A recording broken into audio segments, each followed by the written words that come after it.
eu me rendo e te peço atenção. Sempre dou a cara e o choro vem na razão de quase sempre nada, de ser qualquer cilada. Me deixa te lamber e dizer tudo que te falta pra me dar. Te querer me deu essa canção. Jovem cantora e compositora, ela começou cedo na música e hoje se destaca na chamada nova geração da MPB. No refrão de hoje, eu converso com Bruna Moraes. Bruna, que prazer falar com você. Da onde você está falando? Prazer é todo meu. Estou falando aqui de São Paulo, especificamente do Belenzinho. Vamos falar aí da pandemia, da tua vida musical. Eu sei que você já fez aí uma live com a Mônica Salmaço, também fez com Ginga. Aliás, a Mônica te elogiou, né? Me conta um pouco de como está sendo para você. Eu estou muito feliz e, de alguma forma, muito aliviada por ter conseguido me conectar com pessoas que eu sou tão fã, nesse momento tão inesperado, porque chega a ser estranho tudo isso acontecer dentro de uma pandemia, né? Eu passei muitos anos da minha estrada, que mesmo eu sendo jovem, tenho 10 anos de carreira. Durante esses 10 anos, eu sempre fui muito fã deles dois e sempre tive esse sonho na vida de cantar com o Ginga, cantar com a Mônica. Eu já tinha encontrado a Mônica muitas vezes, ela, o Teco, em alguns shows, e sempre disse para ela o quanto eu amava e era fã do trabalho dela. E ela foi quem me convidou. Ela disse que me assistiu cantando Milagreiro, que é uma canção do Djavan, e ela me viu tocando, então ela pediu para que eu tocasse, cantasse, a gente fizesse e que eu fizesse essa participação no O de Casa, que é um projeto maravilhoso que ela está fazendo no Instagram há bastante tempo, desde o começo da pandemia. E eu fui, assim, extremamente honrada por ter participado desse projeto. E o Ginga é uma história antiga, a gente se conhece há 10 anos. O Ginga me conheceu bem no comecinho da minha carreira. Eu estudava na ULM, que hoje é a EMESP, Escola de Música do Estado de São Paulo, e lá eu conheci o meu padrinho, o meu mentor musical, que é o Zé Luiz Maziotti. O Zé Luiz Maziotti conhece muitas pessoas da música brasileira da década de 70, 80, e ele me apresentou o trabalho do Ginga. Ele e o Lenker, que é meu parceiro também desde o começo, me apresentaram o trabalho do Ginga. Eu fiquei perdidamente apaixonada e eu tinha só 14 anos. Imagina como é que estava a minha cabeça ouvindo o trabalho do Ginga aos 14. E aí o Zé Luiz me apresentou ao Ginga logo depois de eu me tornar extremamente fã. E o Ginga me conheceu, eu cantei para ele. E essa história foi se prolongando durante esses 10 anos. E aí, finalmente, ele me convidou para cantar com ele. E eu acho que só poderia ter sido agora, só poderia ter sido 10 anos depois. E eu tô muito feliz, muito, muito feliz. Não é para menos. Você começou aí, você estava falando, tocando violão na Universidade Livre de Música, que agora tem outro nome, né? Escola Tom Jobim. Aí você me diga de que forma que as pessoas chamam atualmente. E como foi sua ligação aí com a música? Tem algum músico na família? Como você começou? Então, agora se chama Escola de Música do Estado de São Paulo. Ela virou uma escola do Estado de São Paulo, né? Antes ela era, se eu não me engano, ela não era nem da prefeitura. Ela era uma escola pública, mas não estava ligada à prefeitura e depois se tornou do Estado de São Paulo, né? Na verdade, o meu pai era baixista de uma banda de baile dos anos 80. E minha avó, mãe dele, era uma excepcional cantora, cantava na igreja, era super beata, e isso eu fui descobrir bastante tempo depois. Mas quem me ensinou a tocar os primeiros acordes foi meu pai.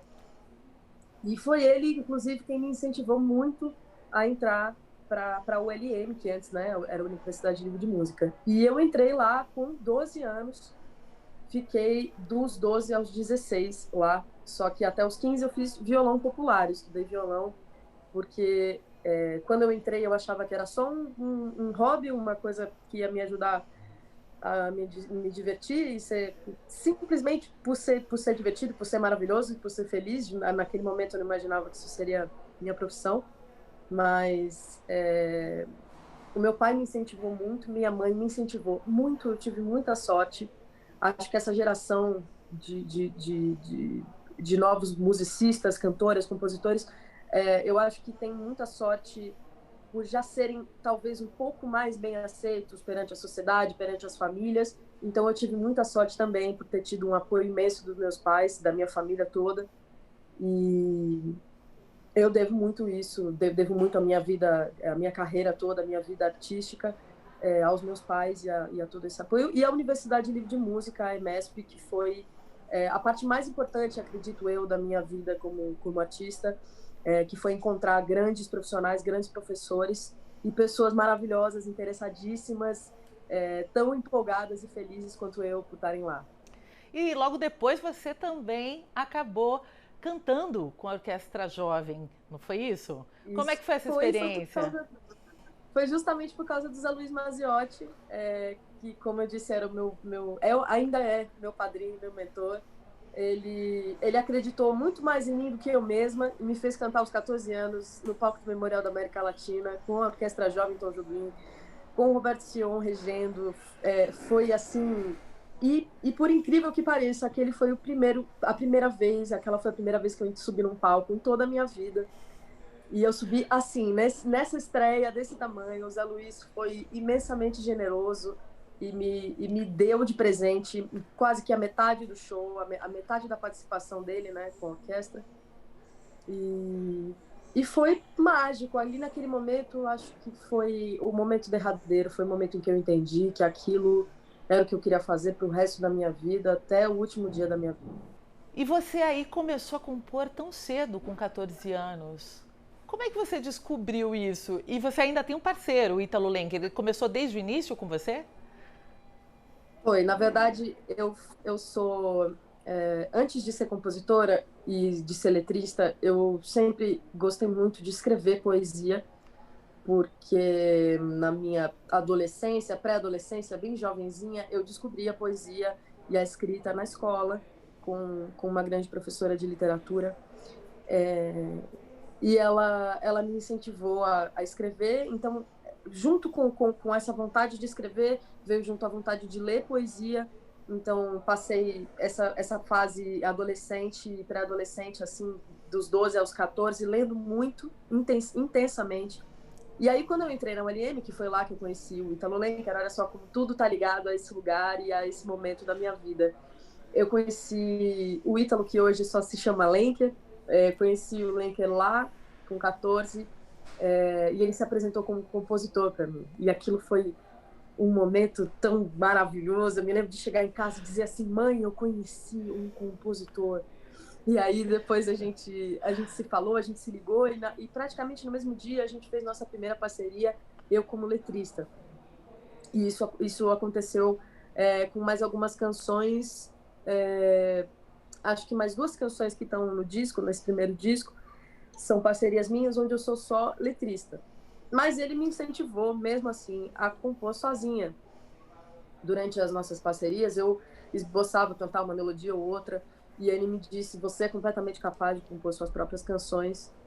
E eu tive que compor, eu não tive opção. Assim, eu estava no auge da minha criatividade, no auge das primeiras paixões, das primeiras experiências. Tudo era muito novo ali com 14 anos, e eu estava experimentando todas as coisas maravilhosas que a vida podia me oferecer.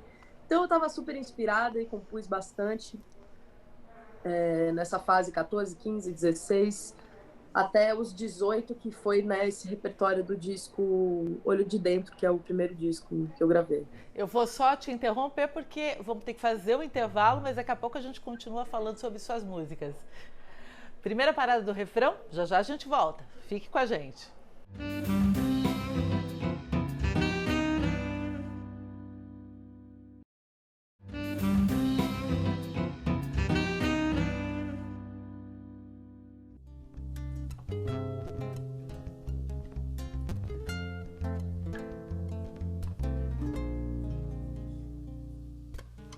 Vejo de perto tem cor de chuva, de vento. Quem não vê não tem olho de dentro, não vê no seu corpo o circo que acende longe do meu corpo. De volta com o refrão, hoje eu converso com a jovem compositora Bruna Moraes. Bruna, vamos continuar falando sobre suas composições? Me conta um pouco sobre do que você fala, né, através da música nas suas composições. Geralmente as minhas canções falam sobre experiências reais e não consigo, até hoje, não consigo escrever sobre outras histórias, sobre histórias inventadas. Sempre falo sobre as minhas próprias histórias, as minhas experiências e talvez até experiências de alguém muito próximo, mas sempre falando sobre o que me toca, o que me move, o que me machuca, e acho que dessa forma eu consigo, através das canções, falar sobre a minha humanidade e talvez tocar a humanidade do outro desde muito cedo, porque do mesmo jeito que comecei a compor por causa da poesia, eu segui escrevendo e falando do que me afligia, especificamente porque escrever quase que um processo terapêutico. Quando eu não consigo dizer para alguém o que eu estou sentindo, eu escrevo. E isso acontece com as canções quando aquela experiência é grande demais e ela não pode ser expressa apenas com palavras, e aí eu acabo escrevendo uma canção, geralmente assim, num momento de explosão, num momento de extrema inspiração. E isso às vezes é complicado, porque às vezes eu quero compor uma canção e ela não sai, ela simplesmente só aparece quando ela quer. Agora vamos falar sobre uma coisa maravilhosa. Você já estreou cantando uma música inédita do Grande Taiguara. Essa história é incrível. Eu encontrei, por acaso, um dia, o filho do Taiguara, o filho mais novo do Taiguara, se chama Lenine Guarani. Durante essa história, fomos casados durante quase 2 anos. E quando a gente começou a namorar, ele estava na Quarupi, que era a gravadora, acho que até hoje é a gravadora responsável pelos fonogramas, pelas gravações todas do Taiguara. E durante esse relacionamento, ele me apresentou o Alcides Ferreira, que é o dono da Quarupi. E o Alcides me ofereceu um disco, me ofereceu um contrato para que eu gravasse o meu primeiro disco.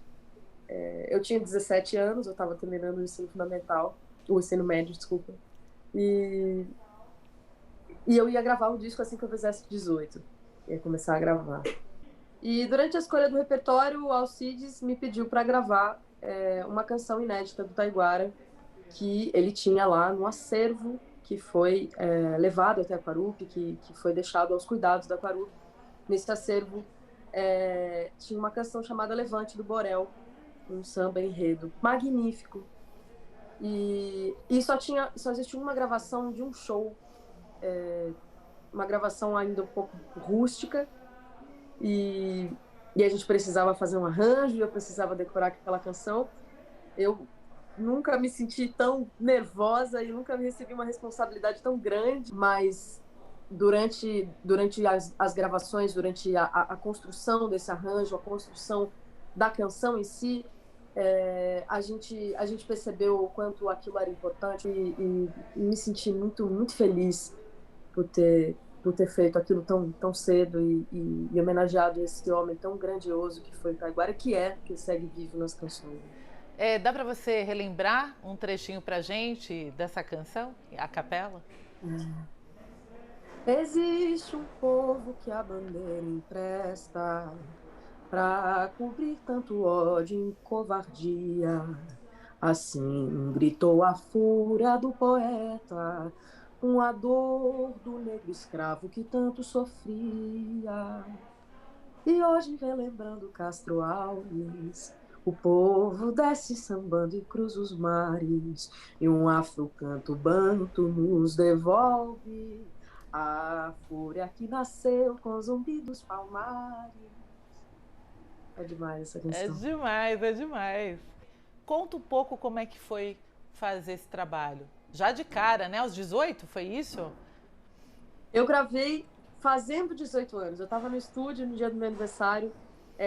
Eu tinha decidido gravar as minhas canções mais recentes e as minhas canções ali do começo, com 14 anos, nas minhas parcerias com o Lenk, porque era o repertório que mais me fluía naquele momento.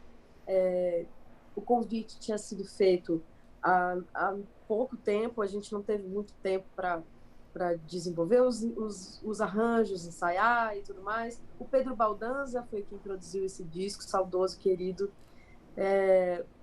E foi um processo muito natural, muito querido. Eu ali muito jovem, recebi um carinho imenso das pessoas que estavam no estúdio, dos meus parceiros, os instrumentistas, que são grandes amigos e que estavam comigo desde os 14, que continuam comigo até hoje.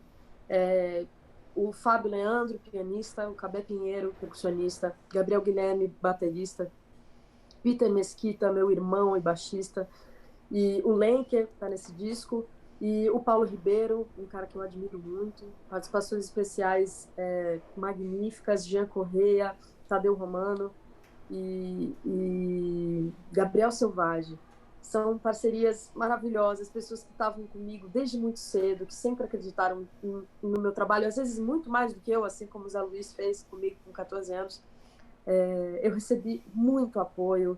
Acredito que eu só estou aqui onde eu estou porque eu tive grandes amigos, grandes parceiros, inclusive nesse disco, o Alcides, Aquarup, o Lenine, todas essas pessoas me apoiaram demais e me deram muita coragem para fazer o que eu fiz ali aos 18. Me fala sobre a repercussão. Como é que foi essa repercussão desse trabalho?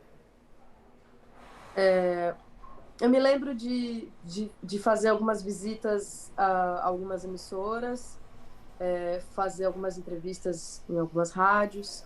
Eu me lembro de ter sido muito bem recebida, justamente por eu ser muito jovem, durante toda a minha trajetória. Acho que ali foi o momento mais empolgante, ainda assim naquela sensação de descoberta, de experiências que eu jamais tinha vivido. Eu estava tão empolgada, tão feliz, que isso acabava contagiando quem estava perto. E esse disco foi para o Brasil todo, distribuído para o Brasil todo. Até hoje recebo mensagens e encontro pessoas que ouviram esse disco. Foi um disco muito bem distribuído pela Aquarup, inclusive, e acho que consegui chegar onde eu queria chegar com esse disco, e todos nós que fizemos parte dele, que era registrar como um álbum de fotografia, que é um disco, né? Uma grande fotografia daquele momento. Acho que a gente conseguiu registrar meu momento extremamente espiritual também. Tem 2 canções para 2 orixás femininos, Yansan e Iemanjá. Eu estava ali também no momento de descoberta da Umbanda e do Candomblé. Os orixás foram extremamente importantes para mim. A minha fé foi extremamente importante para mim naquele momento.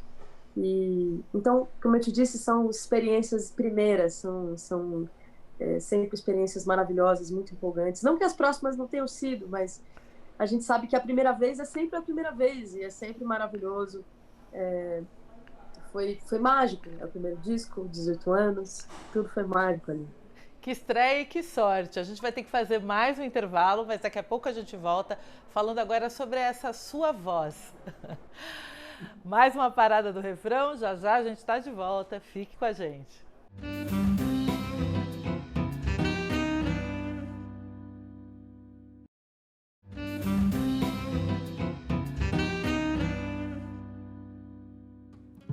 Toda a riqueza dessa vida pequena abre a janela, diz na língua o coração, ter a grandeza de perder todo dia o medo e a calma de viver. De volta com o refrão, hoje eu converso com a cantora, compositora Bruna Moraes. E com a voz da Bruna Moraes, porque que voz você tem! Vamos falar dela, porque você estreou simplesmente aí cantando Elis Regina. Com essa super voz, você tem, de uma certa maneira, um timbre muito parecido com o dela, né? Então, já te disseram isso, ou não? Bastante, isso aconteceu bastante. Até hoje acontece.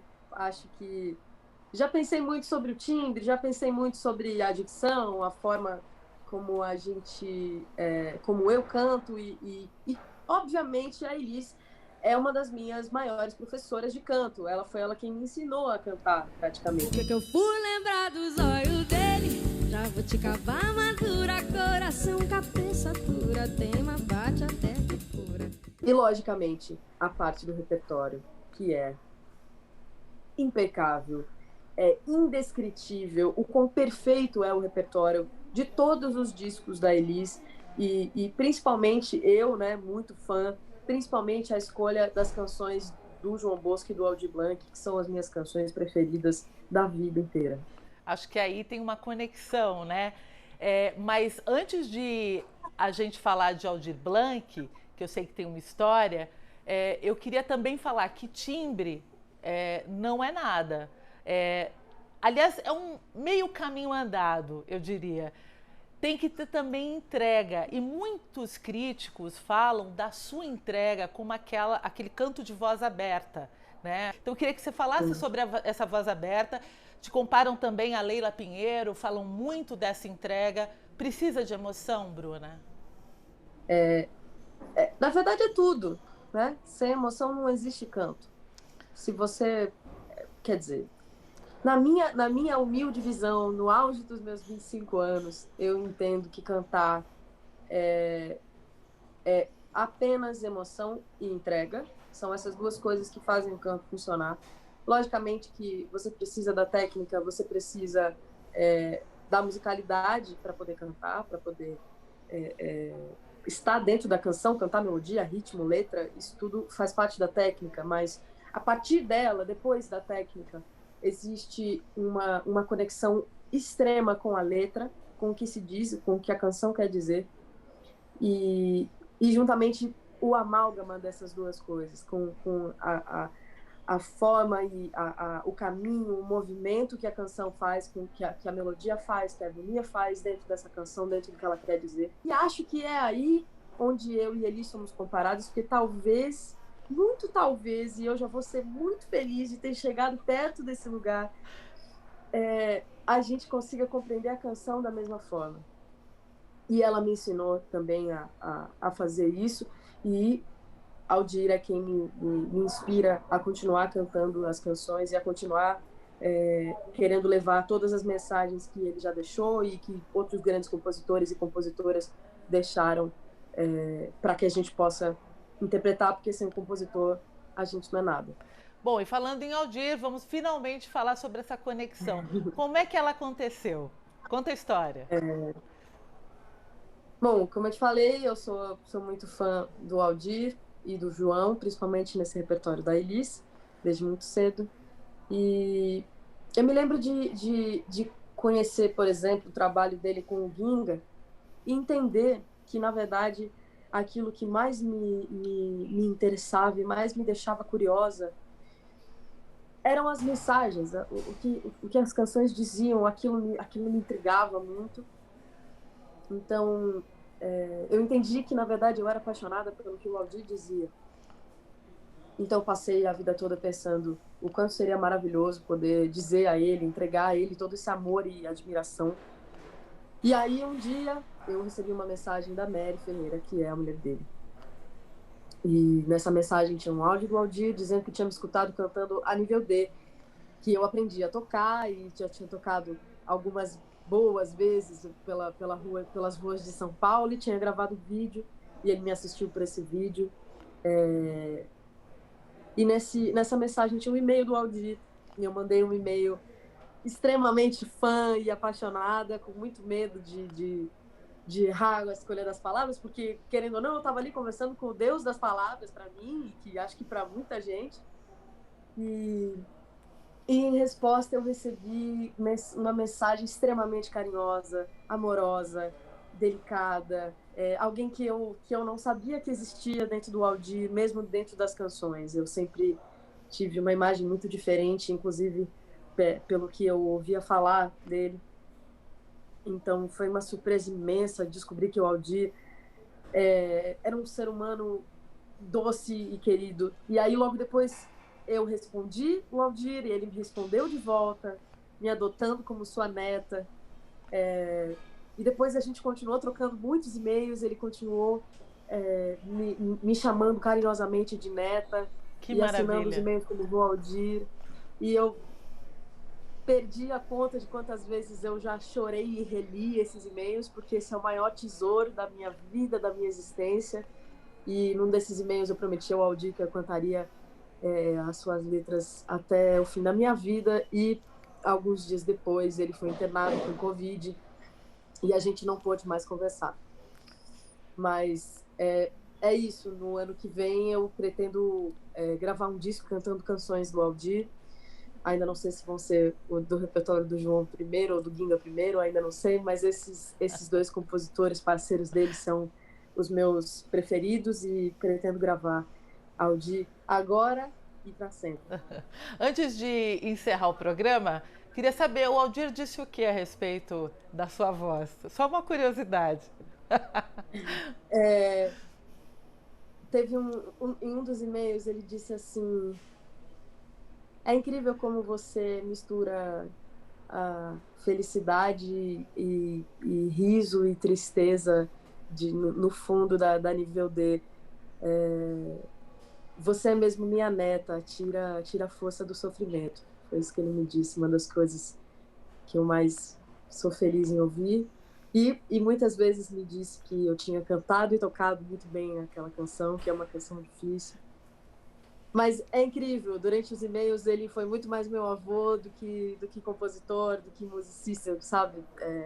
Foi uma conversa extremamente familiar e amorosa, muito mais do que profissional. Então a gente quase não falou assim da música, a gente falou mais do quanto a gente parecia que se conhecia há muitos anos. É conexão de almas, né? Agora me fala do seu novo trabalho para a gente encerrar o refrão. Tá bom. Na verdade, é um disco que foi lançado em 2018. É um disco que eu sempre quis fazer, um disco inteiro violão e voz, gravado ao vivo, sem fone, sem corte, sem edição. É um disco de takes inteiros, de primeiros takes. Eu e André Fernandes construímos os arranjos. Um disco se chama Nua, a capa maravilhosa do Roberto de Carvalho. E tá aí em todas as plataformas digitais. É um disco que eu amo muito, me orgulho muito de ter feito. E é um disco extremamente denso, canções muito tristes para quem quiser ouvir esse disco e sofrer bastante, porque eu acho que a gente tem precisado botar para fora e chorar um pouco. Eu faço isso bastante nesse disco, porque eu acho que é isso que eu sei fazer de melhor, falar e cantar o que eu realmente penso e sinto, dizer a verdade mais nua, pura e crua possível. E, por favor, continue falando, tocando e cantando. Bruna, que papo delicioso. Muito obrigada por participar do refrão. Muito sucesso para você. Eu tenho certeza que vai acontecer. Já está acontecendo. Muito, muito obrigada. Eu adorei participar. Vida longa e que a gente possa se ver em breve de novo. É isso aí. E é isso, o programa acabou, a gente fica por aqui. Você acompanha a nossa programação no site da TV Justiça e também no nosso canal no YouTube, TV Justiça Oficial. Semana que vem tem mais refrão. Eu te espero e você fica agora com a voz, o violão e a música maravilhosa de Bruna Moraes. Te querer.